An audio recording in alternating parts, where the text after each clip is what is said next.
Nessa série de vídeos eu vou falar um pouco de uma forma mais psicanalítica, até para que vocês entendam que eu mesmo, quando coloco meus vídeos, mesmo falando de política, meio ambiente, seja lá o que for, eu não saio de uma visão espiritualizada e psicanalítica, porque é preciso esses dois para que a balança da expansão e do equilíbrio, por isso se fala, esteja em equilíbrio, esteja no caminho do meio, ou seja, seja o fiel da balança, aquilo que mantém esses dois seres mais ou menos equilibrados. Então eu sempre vou falar de uma forma psicanalítica e de uma forma espiritualizada, ou seja, falo dessa energia que habita um corpo e falo de como esse corpo reage aos impulsos externos e como esse espírito reage aos seus impulsos externos. Temos dois objetivos, embora tenha... O ideal é que a gente procure realmente esse equilíbrio, porque tanto o espírito precisa compreender as dores e os empecilhos que uma matéria tem, como a matéria precisa entender que ela só existe para que aquela energia se manifeste. Então, até essa energia precisa entender a importância da matéria estar bem para que ela possa fazer alguns trabalhos que ela se propôs a fazer quando pensou em criar esse avatar, né? Outro dia uma pessoa parece que não entendeu, porque ela falou assim: olha, eu não entendi o que você quis dizer com essa história de avatar, mas eu também não estou disposta a mudar. Então talvez ela não tenha entendido a analogia, porque realmente hoje é mais fácil para você que lida com a internet entender que se você está num jogo manipulando, se é uma corrida de carros, você é aquele que está dirigindo o carro. Então tem um avatar ali dentro para você manipular e fazer com que ele entre num atalho, saia da rua, pare numa cidade, entendeu? Eu não sei o que está dentro do jogo, porque eu não jogo. Então eu não sei. Mas se for de guerra, você é aquele avatar que você está manuseando.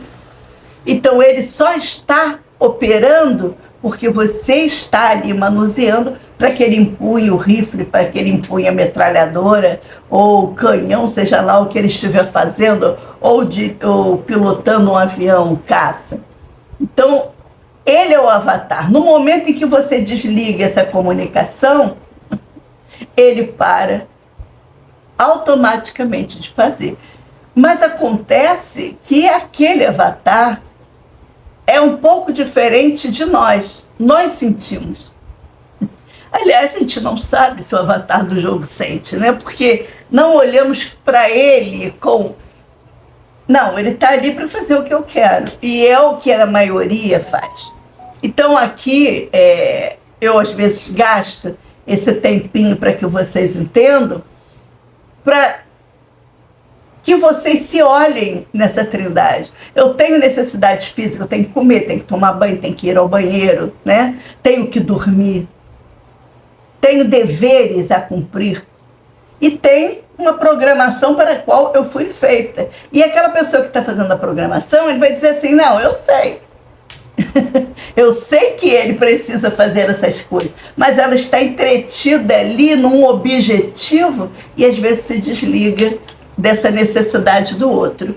E aqui então eu sempre toco num assunto meio que acordando esses dois lados dentro da pessoa que você está aí me ouvindo. E aqui eu vou falar um pouco porque eu tive 2 aulas de psicanálise essa semana. E justamente o que estava falando sobre o Lacan, ele estava soltando essas coisas que tem muito a ver, não apenas com a clínica né? Mas também com o dia a dia de vocês que assistem aí. Então, estava falando do objeto de desejo. E eu vou talvez gastar alguns vídeos, porque eu vou separar o objeto de desejo homem e mulher, o objeto de desejo, aquela conquista que você quer ter, que é carro, moto, casa, né? Ser um CEO de uma empresa, e o objeto de desejo mais voltado para o momento social. Ou seja, você deseja isso porque você deseja, ou porque nessa tá tudo na moda, todo mundo, e você, quando olha, vê aquilo como uma coisa de sucesso. Então eu preciso me adaptar a isso. Mas a gente só pode identificar essas coisas se a gente começar a se conhecer. Então vamos falar primeiro do objeto de desejo que nós não sabemos, às vezes, a maioria não sabe que tem. Ela denomina, vamos dizer assim, eu me apaixonei pela Marcela. Ou a Marcela olha, poxa, eu me apaixonei pelo João. A primeira impressão que fica é como ela se apaixonou à primeira vista, né? Dizem o amor à primeira vista. Então eu me atraí por ele, me senti atraída. Então a primeira coisa aí é o objeto de desejo. Eu estou agora atraído ou apaixonado pela Marcela, ou atraída e apaixonada pelo João. E aquilo começa a mexer com o meu metabolismo. Meu corpo começa a reagir cada vez que eu penso, vejo, e ele começa a ser o objeto de desejo. Algo que você talvez tente esquecer, algo que você tende a superar, que você não quer saber, mas ele está ali cada vez mais te mostrando que não vai sair assim. Então, o que faz uma pessoa quando se sente atraída por outra? Eu vou tentar conquistar. Quando você pensa nisso, acontece uma mágicazinha dentro de você. Você já mudou, só desejo aquele objeto, para como eu vou fazer para que aquele objeto seja meu. São duas vertentes diferentes, tá bom, criança? E isso acontece com a maioria de todos nós, inclusive nos outros setores, só que tem algumas particularidadezinhas diferenciadas. Aí o que a gente faz quando a gente identifica que a gente está afim do João ou afim da Marcela? E aquilo não passa, aquilo não melhora. Bem, eu vou tentar conquistar.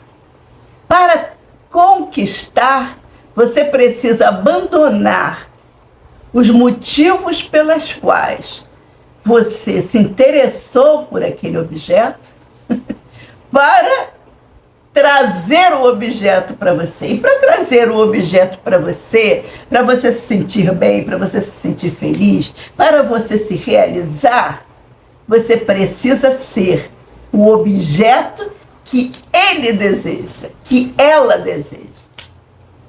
Entenderam? Então tem uma mágica aí. E há um conflito dentro de você, porque aí são dois senhores reinando. Qual o mais importante? Aquele primeiro que te fez se interessar por aquela pessoa no meio de milhões de outras? Ou aquele que está se anulando para trazer o do outro, para ser o do outro? E muitos vão dizer aí, por isso, depois que eu fui conviver, ela botou as asinhas de fora, ele mostrou a verdadeira personalidade. Por quê? Há um objetivo em trazer o objeto. Eu quero. e eu quero. Agora, como eu faço para colocá-lo na minha vida? Aí você talvez tenha que esquecer por quais motivos você o quer na sua vida e se tornar o motivo pela qual ele quer ou ela quer você na vida dela. Presta atenção nisso. O papo vai continuar no outro vídeo.